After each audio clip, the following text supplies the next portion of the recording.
Hello students, welcome to digital platform of Winsome International School. आज हम करेंगे chemistry में क्लास 11th का chapter number 2 structure of an atom. इसका next part जिसमें हम पढ़ने वाले हैं application of Bohr atomic model. इससे पहले हमने बोहर एटॉमिक मॉडल क्या होता है और इसकी क्या लिमिटेशन है उसके बारे में हमने पढ़ लिया था। इसकी क्या क्या एप्लीकेशन होती है ये देखिए आप। इसके अंदर इससे हम किसी भी बोहर के रेडियस का, बोहर इसलिए क्योंकि बोहर ने अपना जो दिया था मॉडल, एटॉमिक मॉडल, वो hydrogen and hydrogen like atoms के लिए ही दिया था, यानी सिंगल इलेक्ट्रॉन सिस्टम के लिए दिया था, मल्टीपल इलेक्ट्रॉन सिस्टम के लिए नहीं दिया। इसलिए इसकी जो रेडियस होगी उसे भी हम बोहर रेडियस, जो एनर्जी होगी उसे हम बोहर एनर्जी, और जो वेलोसिटी होगी इलेक्ट्रॉन की उसे बोहर की वेलोसिटी बोल देते हैं। तो यहाँ पर क्या क्या चीजें कैलकुलेट की जाती है वो देखिए। Calculation of radius of various orbits. Orbit किसको बोला था? जहां इलेक्ट्रॉन रह रहा है उसकी रेडियस देखेंगे हम कैसे मेजर करते हैं। Calculation of velocity of electron, जो उस ऑर्बिट में इलेक्ट्रॉन रह रहा है उसकी वेलोसिटी कितनी होगी उसे देखेंगे, उससे एनर्जी कितनी होगी वो देखेंगे। हाइड्रोजन लाइक स्पेक्ट्रम कैसे बनता है, यानी स्पेक्ट्रम क्या होता है, टाइप ऑफ स्पेक्ट्रम क्या होता है, हाइड्रोजन का लाइन स्पेक्ट्रम कैसे आता है, और इस लाइन की वेवलेंथ कैसे फाइंड आउट की जाती है, इसके बारे में हम पढ़ने वाले हैं। फर्स्ट 3 एप्लीकेशन आज ही करेंगे और नेक्स्ट लास्ट 2 एप्लीकेशन जो है वो नेक्स्ट सेशन में हम पढ़ने वाले हैं। फर्स्ट 3 एप्लीकेशन, ये सारी ही एप्लीकेशन इसकी किसके लिए? Hydrogen and hydrogen like system के लिए applicable for hydrogen and hydrogen like system. Hydrogen like system क्या मतलब है इसका? इसका एक ही मीनिंग है, इतने बड़ी बात को हम एक साथ कह सकते हैं। It is applicable for single electron system. Single electron system, इसका ये मीनिंग है। Like hydrogen, helium plus 1 electron होगा इसके पास भी, लिथियम +2, बेरिलियम +3, इन सबके पास में न्यूक्लियस के अंदर मास अलग होगा, न्यूक्लियस का चार्ज अलग होगा, लेकिन इलेक्ट्रॉन कितने होंगे? एक ही होगा, इसलिए इसे सिंगल इलेक्ट्रॉन सिस्टम कहा। सिंगल इलेक्ट्रॉन सिस्टम के लिए ही हम radius, velocity and energy count करेंगे, और फिर हाइड्रोजन का स्पेक्ट्रम कैसे बनता है और कैसे उस लाइन की वेवलेंथ फाइंड आउट की जाती है, ये सारी एप्लीकेशन किसकी है? Bohr atomic model. Now we start calculation of radius of various orbits. Various orbits की रेडियस कैसे फाइंड आउट की जाती है? तो सबसे पहले तो रेडियस होता क्या है? रेडियस का एटम में क्या मीनिंग है? रेडियस का मीनिंग होगा डिस्टेंस बिटवीन। रेडियस का क्या मीनिंग है? It is distance between, distance होता है डिस्टेंस बिटवीन न्यूक्लियस एंड और electron, nucleus and orbit in which electron is present.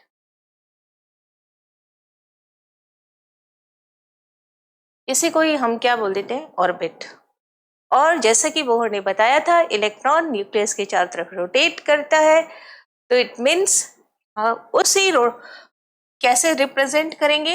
ये यहाँ पर न्यूक्लियस और ये यहाँ पर इलेक्ट्रॉन रिवॉल्व कर रहा है, तो इसकी जो डिस्टेंस होगी, यहाँ पे ये इलेक्ट्रॉन है, ये न्यूक्लियस है, न्यूक्लियस में कौन होता है? प्रोटॉन। न्यूक्लियस पे कितना चार्ज होगा? एक प्रोटॉन का चार्ज इलेक्ट्रॉन के बराबर होता है, चार्ज अपोजिट होता है, और नंबर ऑफ प्रोटॉन यहाँ पर डिफरेंट होते हैं। सिंगल इलेक्ट्रॉन सिस्टम यानी इलेक्ट्रॉन तो बाहर एक ही होगा, ठीक है। इन दोनों के बीच की जो डिस्टेंस है इसी को हम क्या बोल देते हैं? आर, रेडियस, है ना। और ये इलेक्ट्रॉन रिवॉल्व कर रहा है अराउंड द न्यूक्लियस,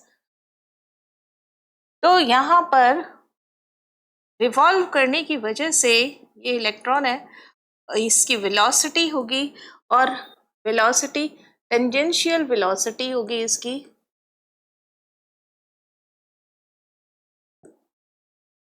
इस वजह से इस पर फोर्स जो लगेगा वेलोसिटी की वजह से आउटसाइड फोर्स लगेगा, और अंदर की तरफ जो फोर्स लगेगा वो अट्रैक्शन फोर्स लगेगा। यानी इस इलेक्ट्रॉन पर दो तरीके के फोर्स लग रहे हैं। एक तो न्यूक्लियस कैसा है, पॉजिटिवली चार्ज्ड, और इलेक्ट्रॉन कैसा है, नेगेटिवली चार्ज्ड। तो इस पॉजिटिव और नेगेटिव में कैसा अट्रैक्शन फोर्स होता है, इलेक्ट्रोस्टैटिक अट्रैक्शन फोर्स होता है, और इसकी वजह से जो फोर्स लग रहा है उसको ये इलेक्ट्रॉन अंदर की तरफ फील कर रहा है, इसको हम बोल देते हैं कूलम्बिक फोर्स। एक और नाम भी होता है इलेक्ट्रोस्टैटिक फोर्स, एक और नाम भी होता है इसका सेंट्रीपिटल फोर्स।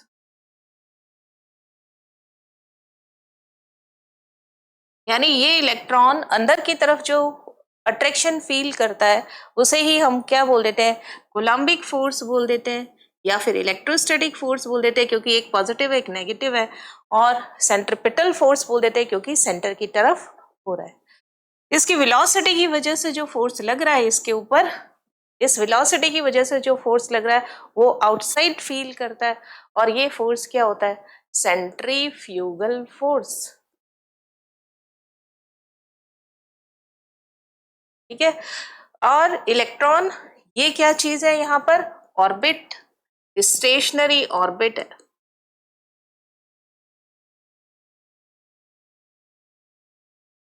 जिसे आप m से रिप्रेजेंट करते हैं।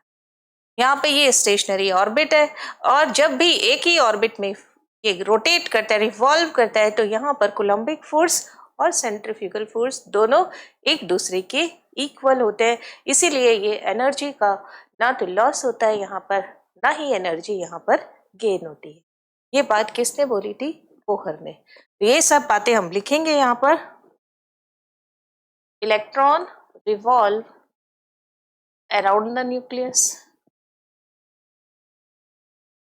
around the nucleus। ठीक है, nucleus is positively charged,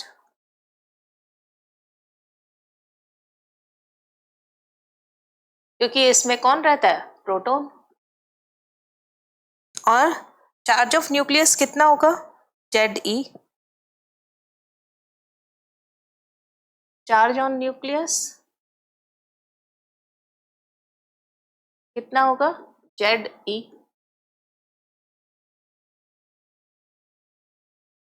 electron is negatively charged,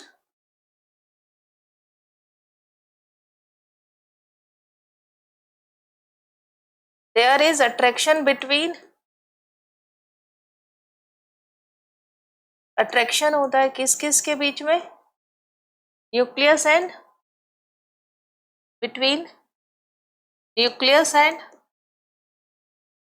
electron, and electron feel attraction force।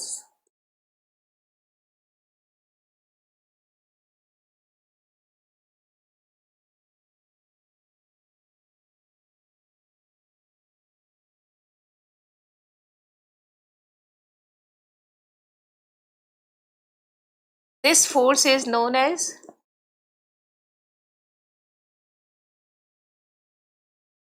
इसको क्या बोल देते हैं हम, कूलम्बिक फोर्स,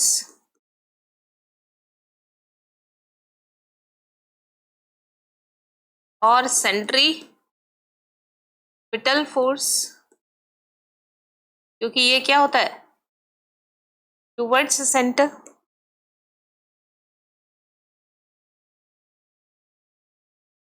इसका मतलब क्या होता है, ये टूवर्ड्स सेंटर है।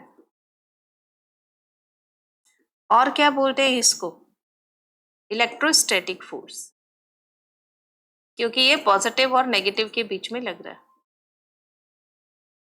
कूलॉम ने दिया था यहाँ पे, इसलिए इसे कूलम्बिक फोर्स बोल देते हैं। तो कूलम्बिक फोर्स किसके इक्वल होगा, इक्वेशन नंबर 1, कूलम्बिक फोर्स किसके इक्वल होगा? फिजिक्स से ये फॉर्मूला निकल के आया के, यानी परमिएबिलिटी कितनी है, दोनों के बीच में एयर है, तो एयर की परमिएबिलिटी कितनी, पहला चार्ज कितना है इसके पास, Q1, देन क्या है Q2 अपॉन R का स्क्वायर। Q1 की वैल्यू कितनी हो जाएगी यहाँ पर, ZE, Q2 की वैल्यू कितनी हो जाएगी, -E। तो यहाँ पर क्या बोलेंगे, चार्ज कितना है यहाँ पे, माइनस, तो ये कितना हो जाएगा, कूलम्बिक फोर्स जो होगा वो KZE into E upon R का स्क्वायर, कितने बराबर आ जाएगा, KZE का स्क्वायर अपॉन, यानी कूलम्बिक फोर्स FC किसके इक्वल हो जाएगा, KZE square upon R square, equation number 1। Box में डाल देते हैं इसको, ये हमारे पास कूलम्बिक फोर्स आ गया।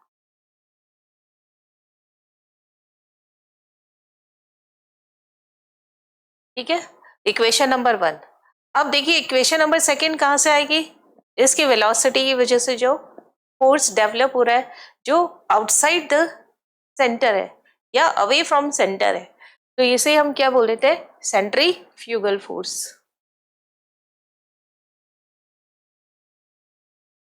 Electron revolve around the nucleus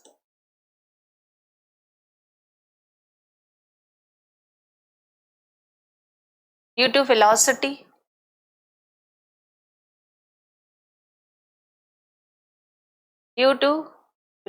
of electron, it feels centrifugal force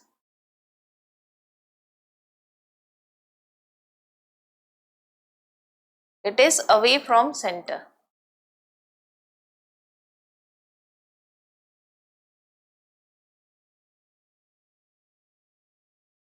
Now centrifugal force किसकी वजह से हो रहा है, वेलोसिटी की वजह से। तो यहाँ पर ये कितना था, कूलम्बिक फोर्स था, और ये सेंट्रीफ्यूगल फोर्स है, इसको FC की जगह F1 नाम दे देते हैं।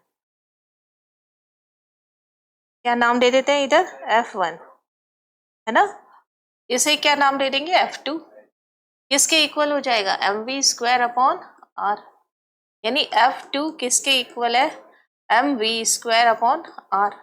m यहाँ पर क्या है, इक्वेशन नंबर 2, m क्या है, मास ऑफ इलेक्ट्रॉन, m क्या है यहाँ पर, मास ऑफ इलेक्ट्रॉन, v क्या है यहाँ पर, वेलोसिटी ऑफ इलेक्ट्रॉन, r क्या है, distance between nucleus and orbit, between nucleus and orbit. पीछे भी लिख लेते हैं क्या क्या डिनोशन है, ये तो सब हो ही रखा है, Q1 Q2 चार्ज वगैरह है ना, सब हो गया। अब इक्वेशन 1 बोहर के अकॉर्डिंग क्या हो गया, equation 1 equal to equation 2 according to Bohr. Now according to Bohr model, atomic model, F1 equal to F2, ये किसके लिए होता है, फॉर स्टेशनरी ऑर्बिट, यानी अगर एक ही ऑर्बिट में है तो ये बात चलेगी, इसलिए यहाँ पे क्या हो गया, KZE square upon RA square, F1 की वैल्यू ये है KZE square upon RA square, और F2 की वैल्यू क्या हो गई, MV स्क्वायर अपॉन R, जो चीज कैंसिल होती है उसे कैंसिल आउट करते हैं और V स्क्वायर की वैल्यू फाइंड आउट कर लेते हैं। R से R क्या हो गया, कैंसिल, एक R से एक R क्या हो गया, कैंसिल, तो MV स्क्वायर में V स्क्वायर की वैल्यू कितनी हो जाएगी, V square is equal to M को क्रॉस मल्टीप्लाई कर देते हैं, यहाँ पर क्या हो जाएगा K Z E square upon M R. Equation number क्या हो गया 3। एक बोहर ने और दिया था पोस्टुलेट, कौन सा पोस्टुलेट था वो, कि M V R is equal to N H upon 2 pi, है ना, according to Bohr model, according to postulates of Bohr atomic model।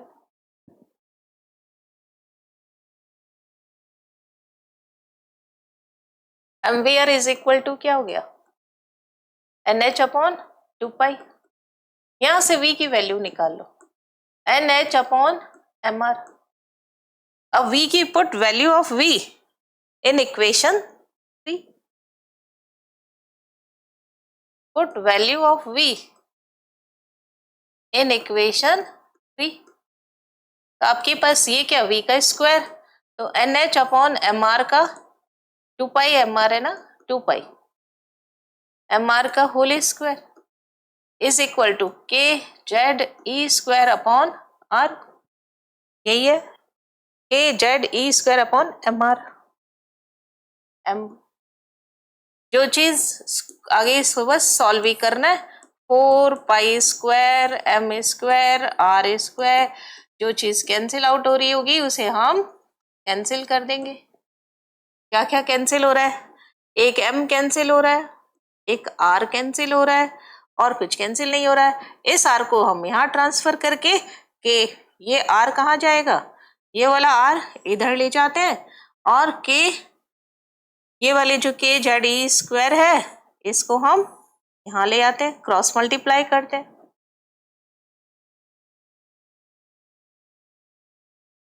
क्या हो जाएगा आर इज इक्वल टू, बस लास्ट फॉर्मूला ये, आर इज इक्वल टू, थोड़ा ऊपर लिख देते हैं, आर इज इक्वल टू क्या हो जाएगा एन स्क्वायर एच स्क्वायर, ये तो ऊपर ही रहेगा, 4 pi square M K Z E square. ये फॉर्मूला किसका आ गया आपके आर का। अब मैं यहाँ पर वैल्यू जिसकी मुझे मालूम है वो रख देते हैं। यहाँ पे वैल्यू क्या आएगी, एन क्या है, एच क्या है, एम क्या है, के क्या है, जेड क्या है, ई क्या है, इन्हें हम डिनोट करते हैं और इनकी वैल्यू रख देते हैं। हेयर एन क्या है, नंबर ऑफ ऑर्बिट, ऑर्बिट का नंबर क्या है, ऑलवेज इंटीजर 1 2 3 4 ये वैल्यू होगी और क्वेश्चन में गिवन होगी, इट इज ऑलवेज इंटीजर, पूरी वैल्यू होगी। एच क्या होता है, प्लैंक्स कांस्टेंट, कितनी वैल्यू होती है 6.6 into 10 to power -34 joule into second. Now pi की वैल्यू कितना होता है 3.14। एम क्या होता है मास ऑफ इलेक्ट्रॉन, कितना होता है 9.1 इंटू 10 टू पावर -28 -31 ही कर देते केजी में। जेड क्या है एटॉमिक नंबर, है ना, लाइक हाइड्रोजन के लिए 1, हीलियम के लिए 2, लिथियम के लिए 3, पूरा ही लिख देते हैं इसको atomic number, atomic number.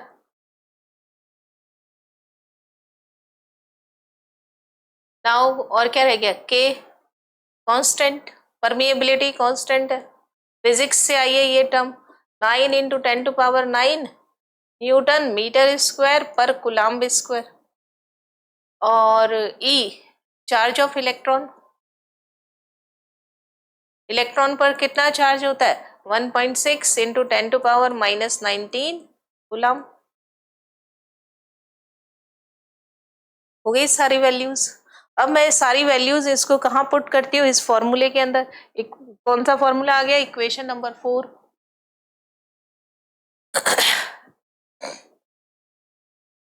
Put value of किस किस की रख सकते हैं, सबसे पहले एच की रख सकते हैं, 4 पाई की रख सकते हैं, एम रख सकते हैं, के और E, pi K E M, and we get क्या मिलता है हमें, R is equal to 0.529। Remaining क्या रह गया, N square upon Z, N square upon Z, unit क्या आएगी यहाँ, angstrom. Very important formula. 1 angstrom is equal to क्या होता है, 10⁻⁻10 मीटर, 10⁻⁻8 सेंटीमीटर, है ना, ये एक कन्वर्जन है।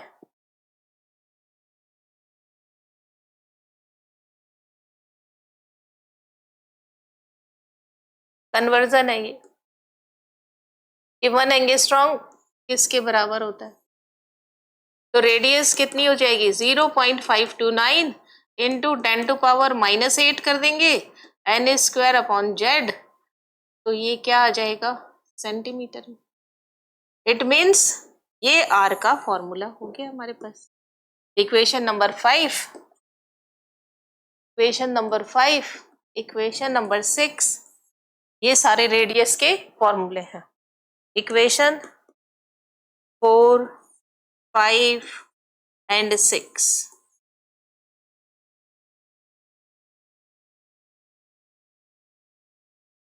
is applicable for calculation of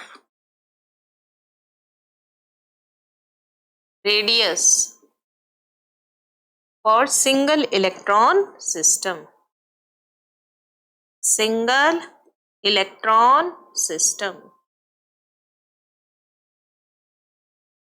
और बोहर ऑर्बिट। सारी कहानी बोहर कह रहा है तो नाम भी किसका देंगे, बोहर ऑर्बिट का। आपको इससे क्या पता चलता है, आर किसकी प्रोपोर्शनल है, एन स्क्वायर के, किसके इनवर्सली प्रोपोर्शनल है, जेड के। नंबर ऑफ ऑर्बिट बढ़ेगा, ये तो एकदम ऑब्वियस सी बात है ना। ये रेडियस देखो किसकी ज्यादा होगी, यहाँ पे रेडियस किसकी ज्यादा होगी, ये न्यूक्लियस, यहाँ पे मैंने n इज इक्वल टू 1 कर दिया, n इज इक्वल टू 2 कर दिया। अब ये देखो ये क्या कह रहा है कि यहां से लेके यहां तक का डिस्टेंस, ये क्या हो गया r1, यहां से लेके यहां तक का डिस्टेंस, ये क्या हो गया r2। यहीं से पता चल रहा है ना, r1 छोटा होगा, r2 बड़ा होगा, r1 छोटा होगा, r2 बड़ा होगा। यहां से भी यही रिलेशन आ रहा है, r is proportional to square. और देखिए जेड के इनवर्सली प्रोपोर्शनल होता है, ऑब्वियस है ये भी। जेड क्या हो गया, चार्ज, है ना, जेड क्या, atomic number, atomic number 1 2, Z कहाँ आ रहा है, इलेक्ट्रॉन के साथ तो आ नहीं रहा, प्रोटॉन के साथ आ रहा है, यानी चार्ज किसका बढ़ रहा है, न्यूक्लियस का बढ़ रहा है। जितना ज्यादा चार्ज होगा वो अपने पास में खींचेगा इलेक्ट्रॉन को, इसलिए ऑर्बिट क्या हो जाएगी, छोटी। तो आर किसके इनवर्सली प्रोपोर्शनल होता है, 1/z के।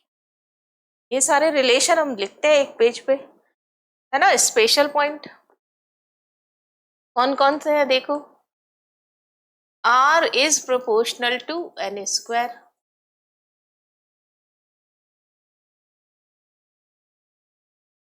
n square। इसका मतलब क्या हो गया यहाँ पर, R1 upon R2 is equal to N1 upon N2 का होल स्क्वायर।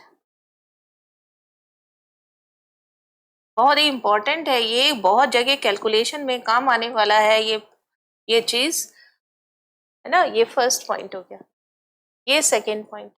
थर्ड पॉइंट देखिए क्या होगा, third point, R is inversely proportional to Z, R1 upon R2 is equal to Z2 upon Z1। Equation number 4। यानी आपसे पूछा जाए कि बताइए ये हाइड्रोजन की है, ये हाइड्रोजन के लिए R1 है ना, RH है, और ये N इज इक्वल टू 1 है यहाँ पे, ये लिथियम प्लस के लिए R1, बताइए किसकी छोटी होगी?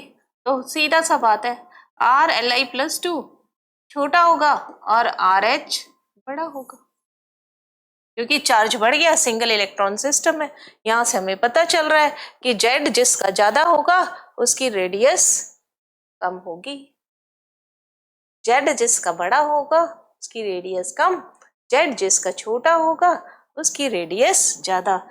यानी अगर मैं यहाँ पर n इंक्रीज कर रही हूं तो R भी इंक्रीज होगा।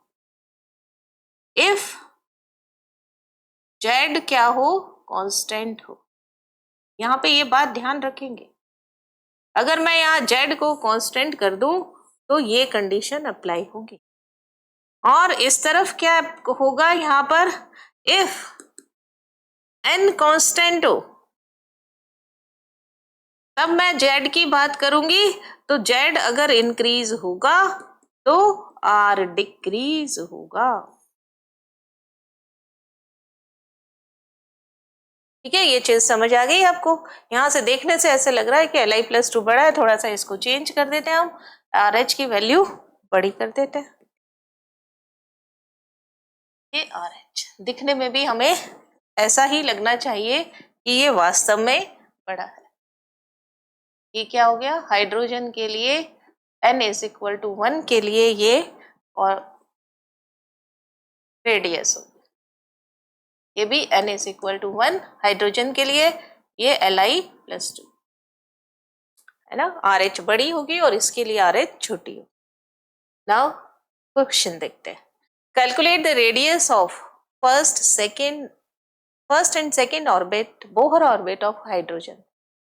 क्या कह रहा है ये? बोहर ऑर्बिट है, फर्स्ट और सेकेंड किसकी है? हाइड्रोजन की है। यानी आपको क्या निकालना है? ये न्यूक्लियस जिसका Z कितना है? 1 है ना, और इसके पास चार्ज भी, प्रोटॉन भी कितना है? 1। अब ये n=1 है, यहां पर आपके n=2 है ना, फर्स्ट और सेकेंड दे रहा है ये यहां पर। तो आपको क्या मालूम करना है कि R1 कितनी है, और क्या मालूम करना है आपको? R2 कितनी। दोनों का रेशो नहीं निकालना है, R1 और R2 निकालना है। तो हमारे पास फॉर्मूला है, क्या फॉर्मूला है? R=0.529 मल्टीप्लाई n²/Z, और यूनिट क्या आती है? एंगस्ट्रॉम। तो n की वैल्यू A में n कितना है? फॉर फर्स्ट ऑर्बिट ऐसे लिख देते हैं, for first orbit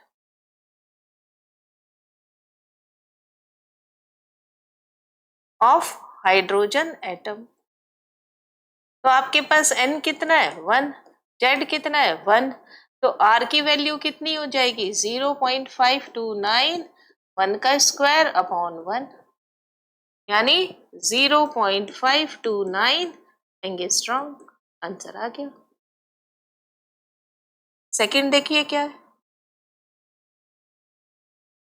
for second orbit,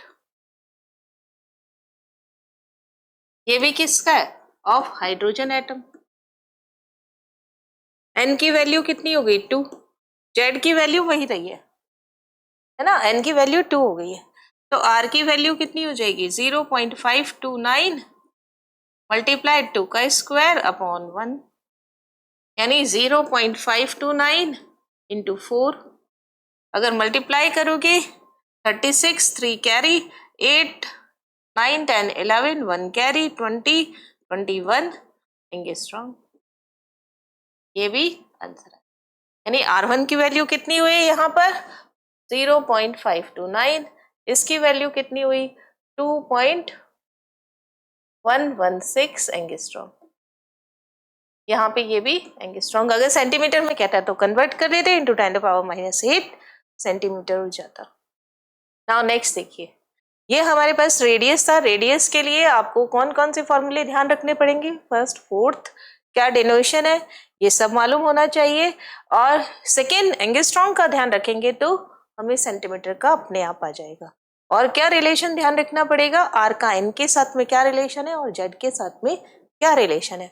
अगर आप एक साथ देखना चाहते हैं यहाँ पर तो आर किसके प्रोपोर्शनल हो जाएगा, यहाँ लिख देती हूँ मैं, फिफ्थ पॉइंट एक और लिख देते हैं, R proportional to N square upon Z. अगर एक साथ देखेंगे तब हमारे पास क्या आ जाएगा, R one upon R two is equal to N one का स्क्वायर अपॉन एन टू का square multiply Z two upon, एक साथ में ये फॉर्मूला आ जाएगा। फिर हमने इससे रिलेटेड एक न्यूमेरिकल किया। अब हम इसका नेक्स्ट करते हैं सेकंड एप्लीकेशन। क्या है second application, calculation of velocity of electron. Means electron की वेलोसिटी कैसे फाइंड आउट की जाती है। और ये इलेक्ट्रॉन कहाँ पे रोटेट हो रहा है, ऑर्बिट में, स्टेशनरी ऑर्बिट में। ठीक है, स्टेशनरी ऑर्बिट का मतलब एक फिक्स्ड सर्कुलर पाथ है, उसके अंदर ही ये रोटेट हो रहा है। और उसकी वेलोसिटी कैसे फाइंड आउट की जाती है उसके बारे में हम पढ़ने वाले। सबसे बड़ी बात यह है कि आपको ये ध्यान रखना पड़ेगा कि यहाँ पर हाइड्रोजन और हाइड्रोजन लाइक एटम्स पर ही ये सब चीजें एप्लीकेबल होती है, मल्टी इलेक्ट्रॉन सिस्टम के लिए ये एप्लीकेबल नहीं होती है। आपको ध्यान रखना पड़ेगा, पॉजिटिव ये न्यूक्लियस है और इस पर चार्ज कितना है, इट इज पॉजिटिवली चार्ज्ड, और इसका Q कितना है आपके पास में, Ze, और इसके चारों तरफ इलेक्ट्रॉन रिवॉल्व हो रहा है इन सर्कुलर ऑर्बिट। थोड़ा सा सही बना दे इसको, देखते हैं गोल अगर इससे बन रहा होगा तो इससे बना लेते हैं। ये रहा यहाँ,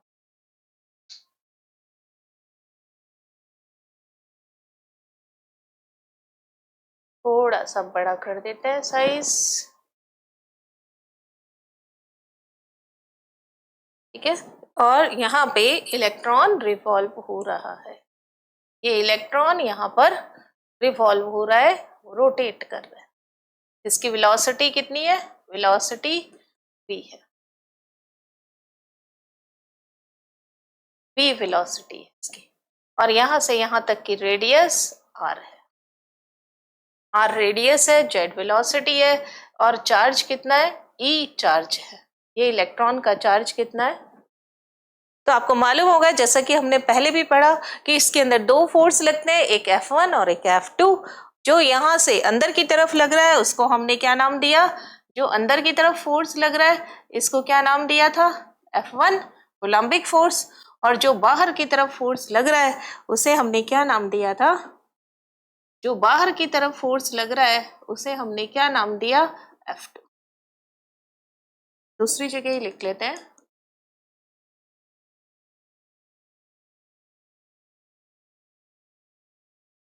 ये इलेक्ट्रॉन, इन दोनों के बीच में जो फोर्स लग रहा है इसका नाम क्या है, टुवर्ड्स सेंटर, F1, और जो बाहर की तरफ फोर्स लग रहा है उसका नाम क्या है, F2। F1 equal to F2, F1 और F2 बराबर है ना।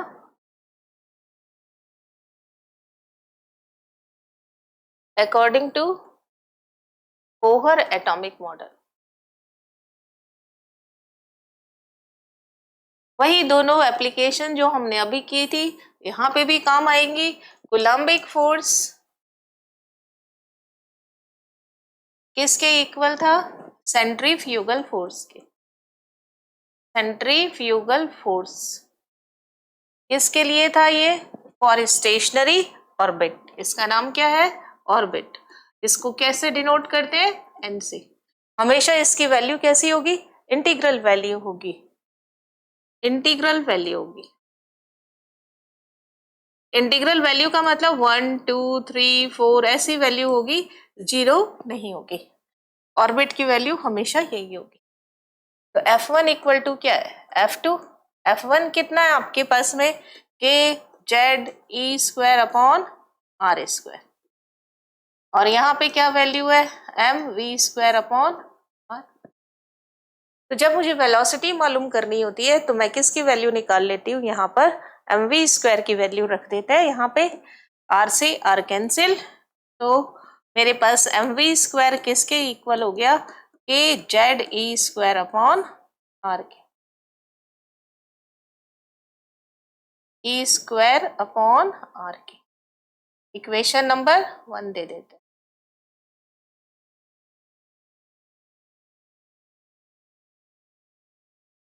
इक्वेशन नंबर क्या हो गई, 1। अब दूसरा पोस्टुलेट क्या था इसका, M V R is equal to N H upon 2 pi. तो हम यहाँ पर क्या लिख देंगे, M V R is equal to, next देखिए, according to postulate, according to Bohr's atomic model, postulate of Bohr atomic model,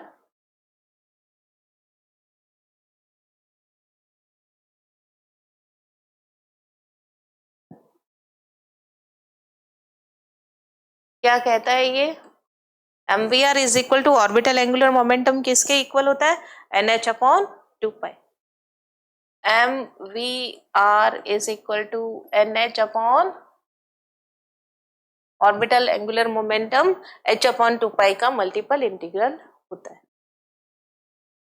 आप यहाँ देखिए एम वी आर की वैल्यू हम यहाँ से निकाल सकते हैं, ये ऐसे निकाल लें, M V R into V is equal to K Z E square upon R, ये लिख लेते हैं इसको, है ना।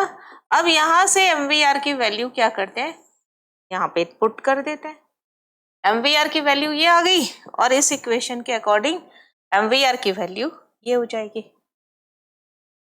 एक लिख देते हैं यहाँ पे, फ्रॉम इक्वेशन 1, फ्रॉम, इसको इक्वेशन नंबर 2 कर देते हैं, from equation 1 M V R into V, क्योंकि ये देखिए 2 बार है ना, वी स्क्वायर है, आर को इधर कर दिया हमने, क्या हो जाता है, के जेड ई स्क्वायर। यहाँ देखिए आर को मैंने क्या किया, यहाँ ट्रांसफर कर दिया, आर जो है इसको मैंने यहाँ पे ट्रांसफर कर दिया, और वी को क्या लिख दिया, 2 बार लिख दिया। तो यहाँ पर जब v को 2 बार लिख देंगे तो मेरे पास क्या आ जाएगा result, M V R into V is equal to K Z E square. आगे put value of M V R from equation, in equation 2, from नहीं करते, इन इक्वेशन 2,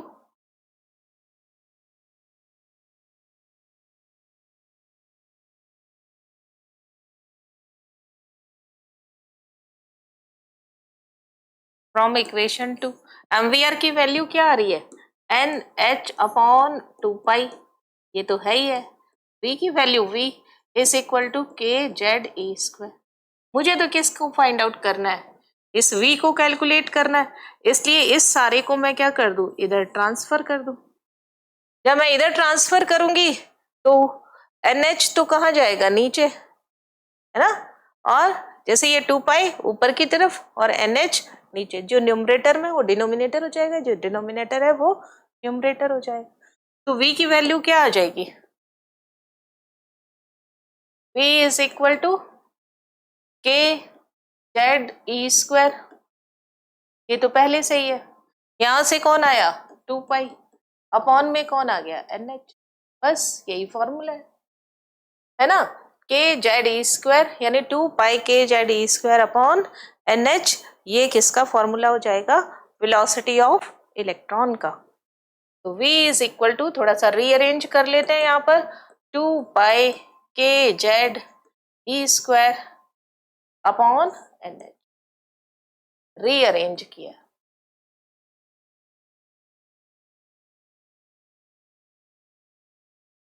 तो ये वेलोसिटी ऑफ इलेक्ट्रॉन का फॉर्मूला हो गया। पुट वैल्यू ऑफ, किस किस की वैल्यू निकाल सकते हैं, के की वैल्यू क्या है यहाँ पर, के परमिएबिलिटी कांस्टेंट है, लिख देते हैं, पहले डिनोशन कर देते हैं उसके बाद अलग से कर देंगे। के क्या है, कांस्टेंट, फिजिक्स से इसकी वैल्यू आई है 9 इंटू 10⁻⁹ न्यूटन मीटर स्क्वायर पर coulomb square.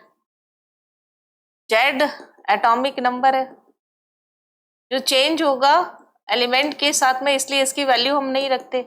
E charge of electron है, कितना होता है ये 1.6 into 10⁻⁻19 coulomb. N orbit, number of orbit है, ये भी क्या होगा चेंज होगा, इसलिए इसकी वैल्यू हम नहीं रख सकते। एच यहाँ पे क्या होगा प्लैंक्स कांस्टेंट होगा, और प्लैंक्स कांस्टेंट की क्या वैल्यू होती है 6.6 इंटू 10⁻⁻34 जूल इंटू सेकेंड। सारी वैल्यूज को अगर पुट कर दिया जाए, पुट वैल्यू ऑफ किस किस की है, के है, एच है, ई है और पाई है यहाँ पर, है ना, पाई तो कांस्टेंट है, बाकी तो किसी की वैल्यू जरूरत नहीं है। एंड पाई वी गेट, आपको क्या मिलता है, कितना मिलता है 2.188 इंटू 10⁸, 2.188 इंटू 10⁸।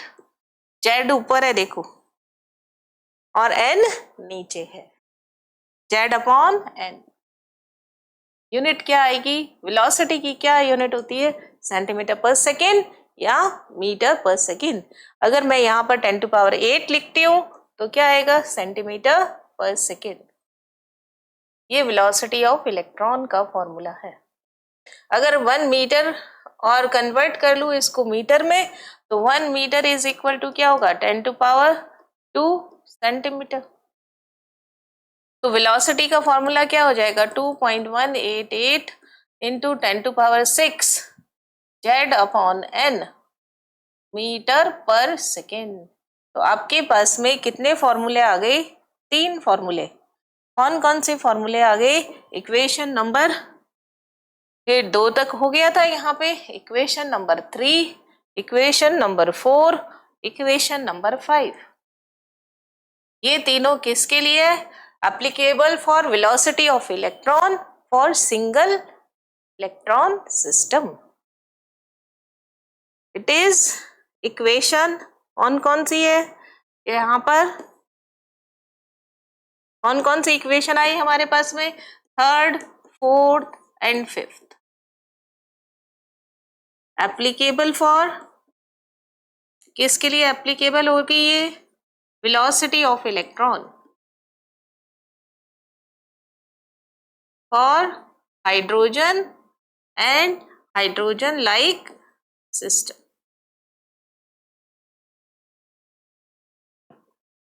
बहुत ही इंपॉर्टेंट। और कुछ स्पेशल पॉइंट्स, V किसके प्रोपोर्शनल है, Z के किसके इनवर्सली प्रोपोर्शनल है, N के, क्योंकि जैसे जैसे डिस्टेंस बढ़ती जाएगी तो वेलोसिटी कम होती जाएगी। स्पेशल पॉइंट में क्या क्या ध्यान रखेंगे आप, V is proportional to, first देखिए क्या आ रहा है, V इज प्रोपोर्शनल, सब चीजें यहीं से, V is proportional to Z।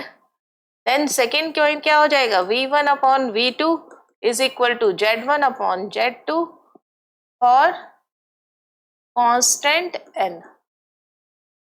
N क्या होना चाहिए यहाँ पे constant.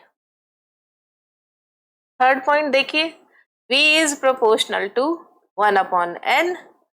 Fourth, V1 upon V2 is equal to N2 upon N1, N2 upon N1। तो ये किसके लिए आएगा, for constant Z, Z same रहना चाहिए। फिफ्थ पॉइंट, अगर दोनों ही डिफरेंट है तो V1 upon V2 is equal to Z1 upon Z2, N2 upon N1, N2 upon N1। और दोनों के लिए Z और N अगर दोनों चेंज हो रहे हो तो हम ये फॉर्मूला लगाएंगे, अगर कांस्टेंट Z हो तो ये फॉर्मूला लगाएंगे N के लिए, अगर कांस्टेंट N हो तो ये फॉर्मूला, है ना। इससे रिलेटेड ये स्पेशल पॉइंट आपको बहुत ध्यान देने होंगे। यूनिट क्या पूछी है उस पर आपको ध्यान देना होगा, सेंटीमीटर में पूछा है या मीटर में पूछा है तो उसे हम ध्यान देंगे। कई बार सिर्फ ये फॉर्मूला पूछ लेते हैं, क्या होगा 2 पाई के Z² अपॉन NH। जब हम बात करते हैं आर की तो एन स्क्वायर एच स्क्वायर ऊपर की तरफ आता है, प्रोपोर्शनल होता है आर के। ये चीज ध्यान रखेंगे, इनके फॉर्मूले भी। नेक्स्ट हम पढ़ते हैं इसका एक न्यूमेरिकल देखते हैं। इस न्यूमेरिकल से आपको पता चलेगा कि इस फॉर्मूले को कैसे अप्लाई करना है। Now calculate the velocity of an electron placed in the third orbit of hydrogen atom. यानी आपको हाइड्रोजन एटम दिया है। हाइड्रोजन एटम का मतलब जेड यहाँ पर कितना है 1। थर्ड ऑर्बिट का मतलब 1 2 और 3। n is equal to 1, n is equal to 2, n is equal to 3। यहाँ पर इलेक्ट्रॉन है और आपको इसकी वेलोसिटी फाइंड आउट करनी है। बहुत आसान सा क्वेश्चन, आपको अगर फॉर्मूला आता है तो आप इसे आसानी से सॉल्व कर सकते हैं। वेलोसिटी का formula 2.188 into 10 to power 8 multiply Z upon N. Velocity का फॉर्मूला है 2.188 into 10 to power 8 multiply Z upon N. Unit भी ध्यान रखेंगे सेंटीमीटर पर सेकेंड। फॉर हाइड्रोजन एटम है, हाइड्रोजन एटम है तो आपके पास जेड कितना है 1, एन यहाँ पे कितना दिया है, थर्ड ऑर्बिट दिया है। सब चीजें क्वेश्चन में गिवन होगी। बोहर ऑर्बिट है तो बोहर के लिए ही तो निकाल रहे हैं हम, एप्लीकेशन किसकी पढ़ रहे हैं, बोहर की। एन की वैल्यू कितनी हो जाएगी 3। v कितना हो जाएगा 2.188 into 10 to power 8 multiply 1 upon 3। आप इसे सॉल्व करेंगे तो आंसर कितना आएगा 0.726 28 हो गया। तो यहाँ पे 5 10 टू पावर 8 सेंटीमीटर पर सेकेंड। पर ये तो सही नहीं है, हमें तो क्या लिखना चाहिए 7.29। यानी इसको 10 से मल्टीप्लाई भी करो और 10 से डिवाइड भी करो तो ये कितना आ जाएगा 10 टू पावर 7 आंसर आ जाएगा। नाउ नेक्स्ट देखते हैं हम यहाँ पर नेक्स्ट एप्लीकेशन क्या है, calculation for energy of an electron. कि किसी भी इलेक्ट्रॉन की ऑर्बिट में जब वो हो स्टेशनरी ऑर्बिट में तब उसकी एनर्जी कितनी हो। तो यहाँ पे एनर्जी को कैलकुलेट करने के लिए अगेन हमें क्या ध्यान रखना होगा कि लेट एनर्जी ऑफ इलेक्ट्रॉन कितना है capital E। Total energy of electron लिख देते हैं। Let total energy of electron, total energy of electron कितना है E and it is sum of total energy is sum of kinetic energy, physics में हम पढ़ते ही हैं, एंड पोटेंशियल एनर्जी। इन दोनों का सम होती।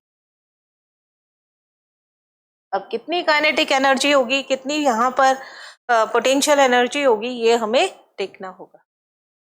E इज इक्वल टू के ई, पहले हम लिख देते हैं kinetic energy plus potential energy. Kinetic energy due to velocity, चलने की वजह से होती है। और काइनेटिक एनर्जी का क्या फॉर्मूला होता है half mv²। Equation number second. Potential energy का क्या फॉर्मूला होता है, ये किसकी वजह से होती है स्टेबल कंडीशन की वजह से। ये इसके क्या वैल्यू होगी -kZe² अपॉन R।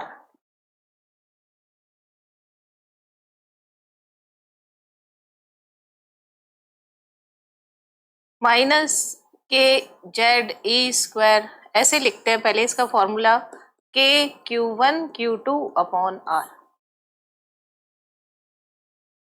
Q1 कितना है आपके पास में ZE, Q2 कितना है -E, अपॉन में कितना आ गया R। तो आपके पास क्या फॉर्मूला आ गया -kZe² upon R। Equation number third. अब इन दोनों की वैल्यू, सेकंड और थर्ड की वैल्यू हम किस में रख देते हैं, इक्वेशन नंबर 1 में। Put value of first and second and third in equation first, यानी E is equal to half M V square minus K Z E square upon R. और आपको मालूम है कि यहाँ पर कोलम्बिक फोर्स और वही पहले वाली एप्लीकेशंस लेनी हमें, सेंट्रीफ्यूगल फोर्स दोनों इक्वल होते हैं, वहां से हम एम वी स्क्वायर की वैल्यू लेके आएंगे और यहाँ पर लिख देंगे, जिससे हमें टोटल एनर्जी का फॉर्मूला मिल जाएगा। नाउ फ्रॉम इक्वेशन लिख देते हैं ये fourth, according to Bohr model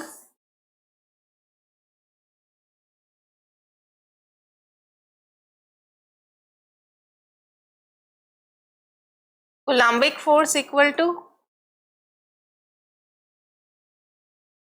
centrifugal force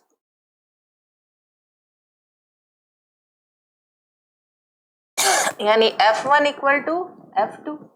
F1 कितना था आपके पास में, K Z E square upon R square. F2 कितना था, M V square upon are.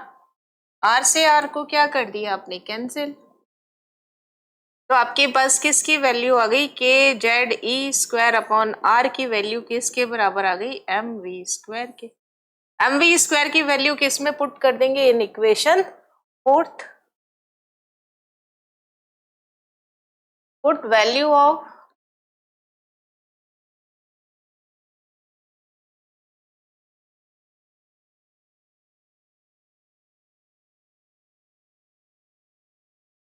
M V square in equation fourth. तो आपके पास E कितना आ जाएगा, रखे K Z E square upon R minus K Z E square upon 2, तो पहले से ये हाफ तो है ही, हाफ आपके पास है ही। आप तो किसकी वैल्यू पुट कर रहे हैं, एम वी स्क्वायर की वैल्यू पुट कर रहे हैं, और ये कितना है आपके पास, हाफ एम वी स्क्वायर है। तो एम वी स्क्वायर की वैल्यू यहाँ पुट कर दी हमने, कितना बचेगा, ये 1 है और ये हाफ है, तो E is equal to minus half K Z E square upon R. बहुत ही इंपॉर्टेंट फॉर्मूला देखिए निकल करके आया यहाँ पर। और अगर मैं यहाँ पे आर की वैल्यू रख दूं तो मेरे पास में बाकी और किसी फॉर्मूले की जरूरत नहीं होगी, और डायरेक्ट हम एनर्जी के फॉर्मूले में फाइंड आउट कर लेंगे। आर की वैल्यू कितनी है, N square H square upon 4 pi square M K Z E square.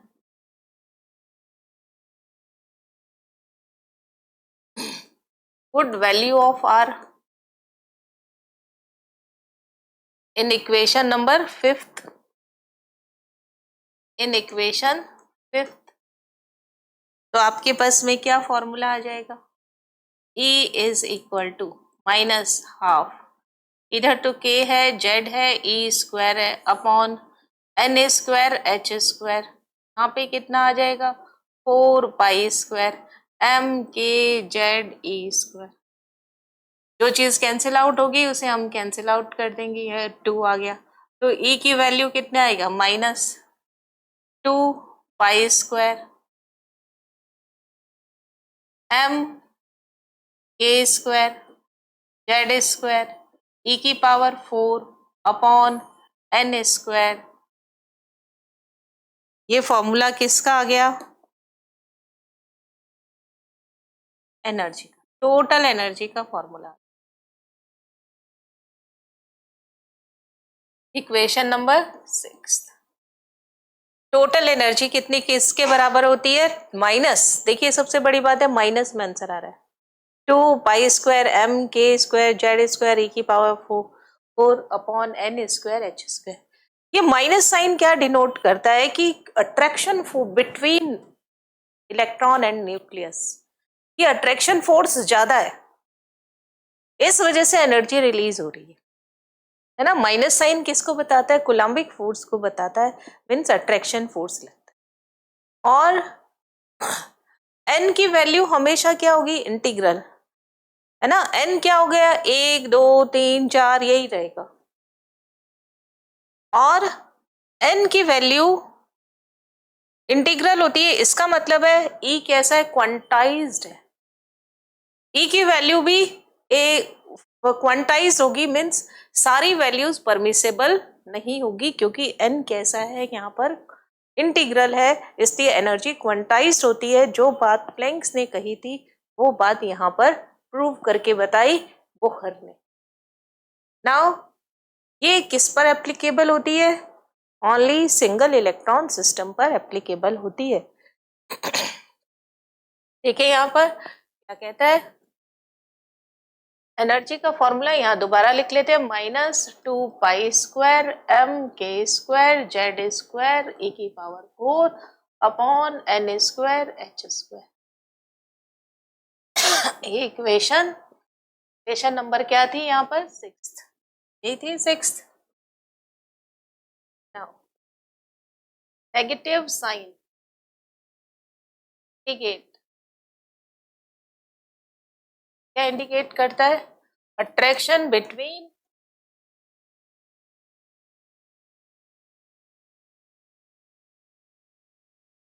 Electron and nucleus. इस वजह से एनर्जी रिलीज हो रही है। दूसरा पॉइंट देखिए क्या कह रहा है, एन इज इंटीग्रल। इंटीग्रल का मतलब क्या है? यहाँ पर 1 2 3 फ्रैक्शन में नहीं है। सो एनर्जी इज क्वांटाइज्ड, इसलिए एनर्जी क्या होगी? Is quantized. थर्ड पॉइंट देखिए क्या है। थर्ड पॉइंट का मतलब इट इज एप्लीकेबल फॉर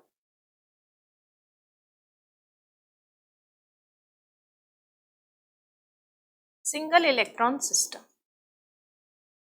ये आपको ध्यान रखना पड़ेगा कि ये किस पर एप्लीकेबल होता है? ओनली सिंगल इलेक्ट्रॉन सिस्टम पर एप्लीकेबल। अब वैल्यू पुट कर दे हमारे पास, आपके पास डिनोशन क्या है वो लिखेंगे। एम यहाँ पर क्या है, के क्या है, जेड क्या है, ई क्या है, एन क्या है और एच क्या है। M mass of electron, K constant, value लिखते हैं अभी, Z atomic number, E charge of electron,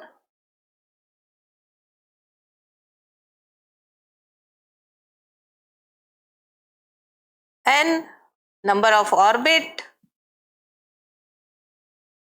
H Planck's constant. क्या वैल्यू आएगी यहाँ पर? मास ऑफ इलेक्ट्रॉन यहाँ पर कितना होगा? 9.1 into 10⁻⁻31 kg। Constant 9 into 10⁻9 newton metre square पर coulomb square. Charge on electron 1.6 into 10⁻⁻19 coulomb. Number of orbit change होता है 6.6 इंटू 10⁻34 जूल इंटू 6। सारी वैल्यूज को पुट कर देंगे और आंसर फाइंड आउट कर लेंगे। हमें अलग अलग जूल में पता होना चाहिए और इलेक्ट्रॉन वोल्ट में पता होना चाहिए। पुट वैल्यू ऑफ के, एम, ई, एच और पाई, है ना, एंड पाई। आपको क्या मिलेगा? एक फॉर्मूला, वैल्यू किस में आएगी?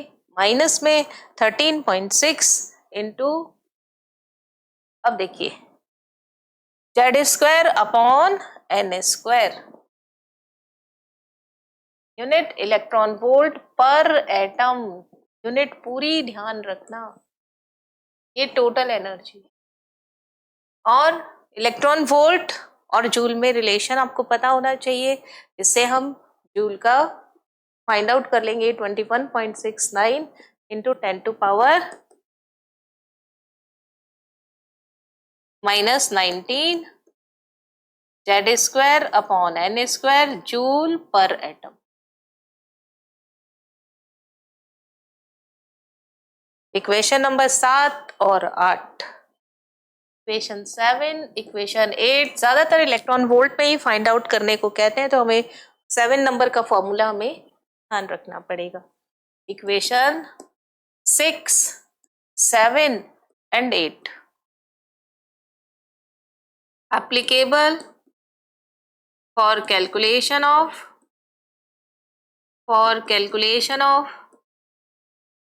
energy of electron, total energy for single electron system। कुछ स्पेशल पॉइंट देखेंगे इसमें हम।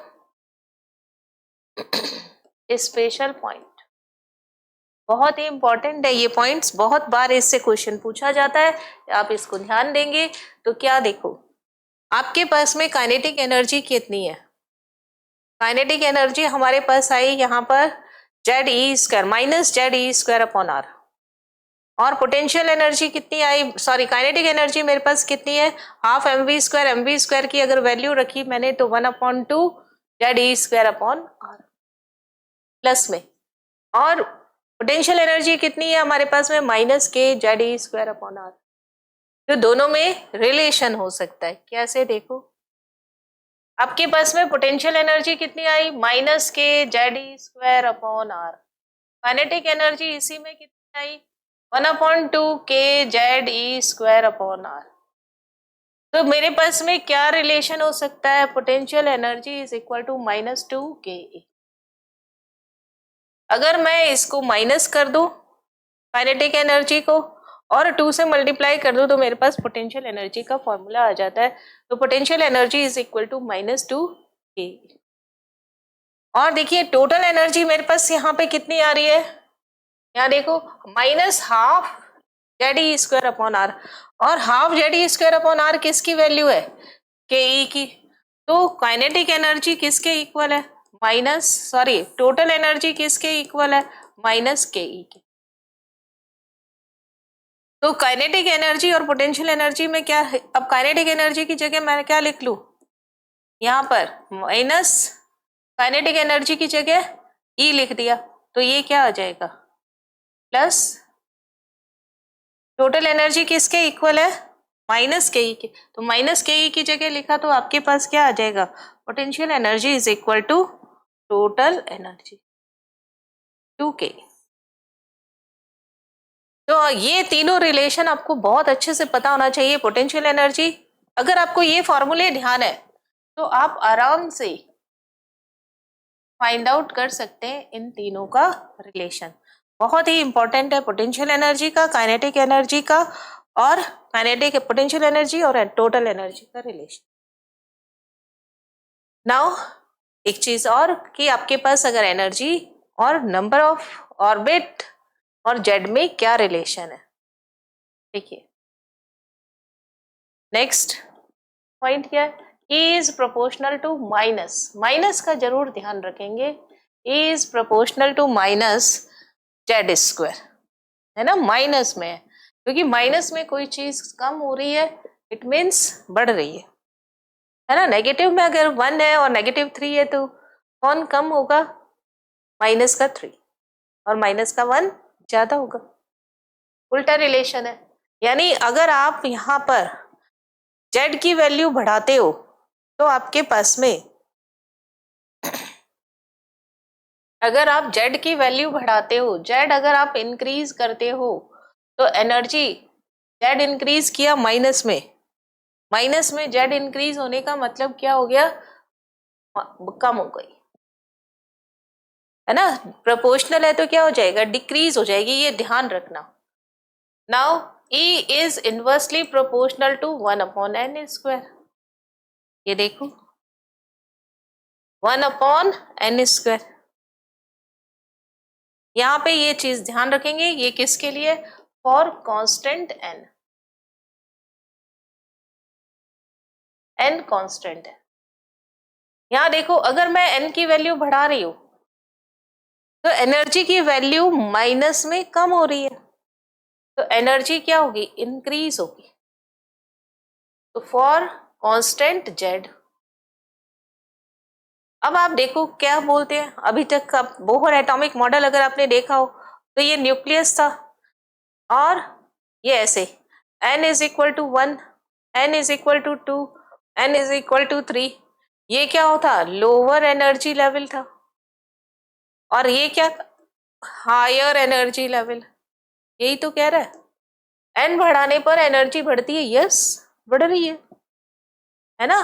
तभी तो लोअर टू हायर गए थे, तो इसने एनर्जी का क्या किया था, एब्जॉर्प्शन, क्योंकि लोअर की तो कम है और हायर की एनर्जी ज्यादा है। अब आपको डिफरेंस करना है यहाँ पर, दो ऑर्बिट्स के बीच का एनर्जी डिफरेंस कैसे इंक्रीज होता है।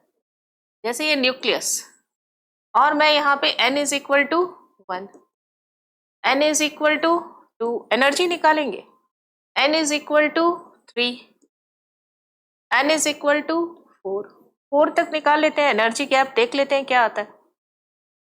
और डेल्टा E की वैल्यू क्या होगी, n2 minus n1। Delta E की वैल्यू क्या होगी, ज्यादा कौन है, E2 यानी n2, E2 की जगह क्या लिख देंगे, n2 माइनस n1, यानी बड़े से छोटा, 3 से 4, 3 से 2, 2 से 1, ये होता है। तो हम सबके पहले क्या करते हैं, सबकी वैल्यू निकाल लेते हैं। n is equal to 1, n is equal to 2, n is equal to 3, n is equal to 4, n is equal to 4। यहाँ पर इसके अंदर इसको 1 को क्या बोलते हैं आप, k, ये l, ये m और ये n, ये ऑर्बिट हो गया। यहाँ पे किसके लिए, जेड सेम ले लेते हैं, एक हाइड्रोजन के लिए। तो आप एनर्जी देखिए, इसके लिए E1, इसके लिए E2, इसके लिए E3, इसके लिए E4। E1 की वैल्यू कितनी आएगी, अगर आप जेड भी एक रखोगे और n भी एक रखोगे तो देखो इसके लिए क्या वैल्यू आ जाएगी, एक और एक यानी -13.6 आ जाएगी। इसमें कितनी आ जाएगी, -13.6 इलेक्ट्रॉन वोल्ट पर एटम। नाउ अगर मैं E2 की वैल्यू करें तो ये तो सेम ही है ना, n का स्क्वायर करना है आपको, z तो सेम है, तो डिवाइड किससे कर देते हैं, 4 से। अगर आप 4 से करोगे तो माइनस का कितना आ जाएगा, 3.4 इलेक्ट्रॉन वोल्ट आ जाएगा, 3.4 इलेक्ट्रॉन वोल्ट पर एटम। और अगर आप यहाँ पे 3 रखोगे तो अपॉन में क्या करना पड़ेगा, 9, तो 9 करना पड़ेगा, तो आपके पास कितनी वैल्यू आ जाएगी, 1.51 इलेक्ट्रॉन ऑन वोल्ट पर एटम। आगे देखो, अगर आप 4 रखते हो तो अपॉन में क्या करना पड़ेगा, 16, तो ये तो बहुत वैल्यू 13.6 अपॉन 16, यानी पॉइंट में वैल्यू आएगी, कितनी आएगी, 0.85, माइनस का 0.85 इलेक्ट्रॉन वोल्ट पर एटम। अब आपको डिफरेंस निकालना है। डिफरेंस में कैसे निकालना है आपको, यहां पे करना है E4 माइनस E3, फिर क्या निकालना है आपको, E3 माइनस E2, यहाँ पे क्या करना है, E2 माइनस E1। आपके पास है, एक करके बता देते हैं, E4 माइनस E3 कर रहे हैं, E4 माइनस E3, E4 की वैल्यू कितनी है, 0.85, और इसकी वैल्यू कितनी है, माइनस का 1.1551, तो आंसर किस में आएगा, प्लस में आएगा, माइनस का 0.85 प्लस का कितना हो गया, 1.51, तो आपके पास में कितना आंसर आ जाएगा, 4 माइनस 3 का यहाँ पे 0.66 इलेक्ट्रॉन वोल्ट आ जाएगा। यानी ये कितनी वैल्यू हो गई यहाँ पे, 0.66 इलेक्ट्रॉन वोल्ट पर एटम। अगर मैं इसकी E3 और इसकी बात करूं तो आपको क्या करना पड़ेगा, 1 पॉइंट माइनस का कितना है, 1.51, और प्लस का कितना हो गया, 0.34, अगेन वैल्यू क्या आएगी, पॉजिटिव, और कितनी आएगी, 1.89, इसकी वैल्यू कितनी आएगी, 1.89।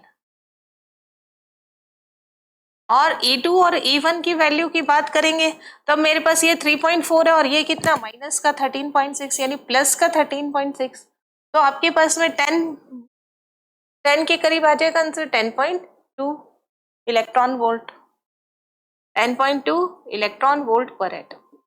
अब आप देखिए इन दोनों का एनर्जी गैप जो है ये क्या हो गया, E2 माइनस E1। इन दोनों का एनर्जी गैप क्या हो गया, E3 माइनस E2। इन दोनों का एनर्जी गैप कितना हो गया यहाँ पे, E4 माइनस E3। ये गैप बहुत ज्यादा है 10.2, देन ये गैप बहुत कम है कंपैरेटिवली 1.89, और ऊपर बढ़ने पर गैप कम होते जाते हैं। तो आपके पास एक्चुअल सिचुएशन क्या हो गई, ये n इज इक्वल टू 1, ये n इज इक्वल टू 2, फिर पास होगा n इज इक्वल टू 3, फिर ये और पास होगा n इज इक्वल टू 4, क्योंकि यहां से यहां तक का गैप कितना आ रहा है आपके पास में, यहां से यहां तक का गैप कितना आ रहा है 10.2 इलेक्ट्रॉन वोल्ट, यहां से यहां तक का गैप कितना आ रहा है यहाँ पे 1.89, और यहां से यहां तक का गैप कितना आ रहा है 0.66। यानी जैसे जैसे हम दूर जाते हैं न्यूक्लियस से एनर्जी लेवल पास आते रहते हैं। क्या बोल रहे हैं, जैसे जैसे हम न्यूक्लियस से दूर जाएंगे एनर्जी लेवल एक दूसरे के पास आते रहेंगे, यानी जितना न्यूक्लियस के पास होगा वो एनर्जी गैप उतना ही ज्यादा होगा। देखो कितना 10 टाइम्स के करीब, ये 1.89 है, ये 10.2 है, नियर अबाउट 10 टाइम या 9 टाइम जो है वो इसका आंसर, इतना ज्यादा गैप होता है यहाँ पर। इट मीन्स आपके पास में ई किसका गैप ज्यादा है, E2 माइनस E1, ये गैप बहुत ज्यादा है E3 माइनस E2 से, फिर E4 minus E3 and so on.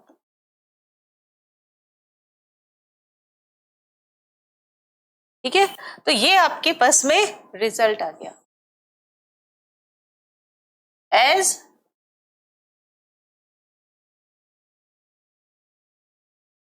Distance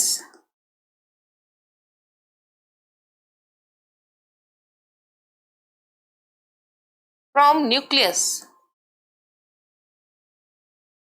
increase,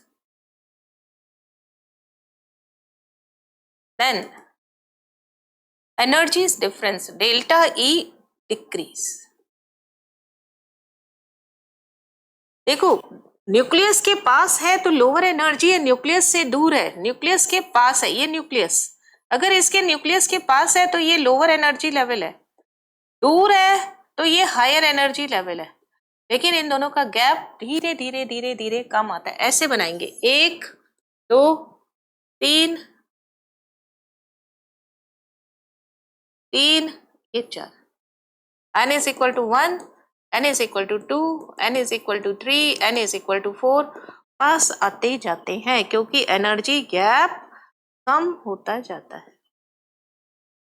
ठीक है, नाउ बहुत ही इंपॉर्टेंट हमने देखे क्या पॉइंट निकाला हमने, एनर्जी के साथ में पोटेंशियल एनर्जी का काइनेटिक एनर्जी से क्या रिलेशन है, काइनेटिक एनर्जी का टोटल एनर्जी से क्या रिलेशन है, पोटेंशियल एनर्जी का टोटल एनर्जी से क्या रिलेशन है, और एनर्जी गैप कैसे चेंज होता है जैसे जैसे हम न्यूक्लियस से दूर हटते जाते हैं।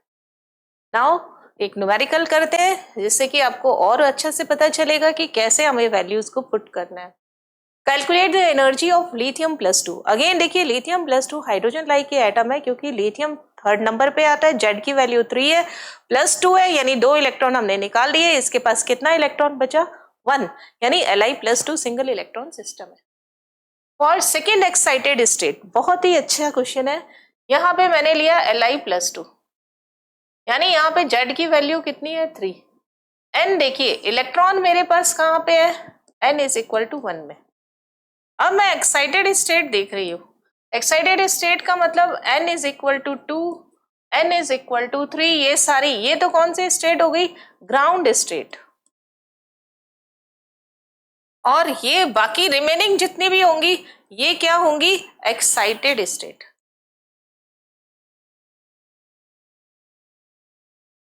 नाउ ये क्या हो गया, जब इलेक्ट्रॉन यहां से यहां गया, फर्स्ट एक्साइटेड स्टेट, यहां से यहां जाएगा तो क्या हो गया, सेकेंड एक्साइटेड स्टेट। हमें क्या पूछ रहा है, सेकेंड, तो n की वैल्यू कितनी हो गई, 3। ये ध्यान देना है कि हमें एक्साइटेड स्टेट कैसे निकालनी है। तो यहां पर देखिए आंसर हमारे पास क्या फॉर्मूला है, E का माइनस का 13.6 Z square upon n square electron volt पर एटम, विद यूनिट लिखेंगे। जेड कितना है फॉर Li, जेड कितना है यहाँ पे 3। सेकेंड एक्साइटेड स्टेट पूछ रहा है तो n की वैल्यू कितनी हो जाएगी यहाँ पे 3। तो E की वैल्यू देखिए कितनी आएगी 13.6, 3 का स्क्वायर अपॉन 3 का स्क्वायर, तो ये कैंसिल आउट हो गया, माइनस का 13.6 इलेक्ट्रॉन वोल्ट पर एटम, ये एनर्जी हो जाएगी यहाँ पे। तो देखिए आज के सेशन में हमने क्या क्या पढ़ा। आज के सेशन में हमने रेडियस देखा, इलेक्ट्रॉन ऑर्बिट का रेडियस कैसे फाइंड आउट किया जाता है, वेलोसिटी इलेक्ट्रॉन की कैसे फाइंड आउट की जाती है, और एनर्जी कैसे फाइंड आउट की जाती है। ये सब हमने बोहर के पोस्टुलेट्स के बेस पर फाइंड आउट किया। और इसके अलावा बोहर की 2 एप्लीकेशन और है जिसको हम नेक्स्ट सेशन में डिस्कस करने वाले हैं। आज के सेशन में इतना ही। Thank you so much.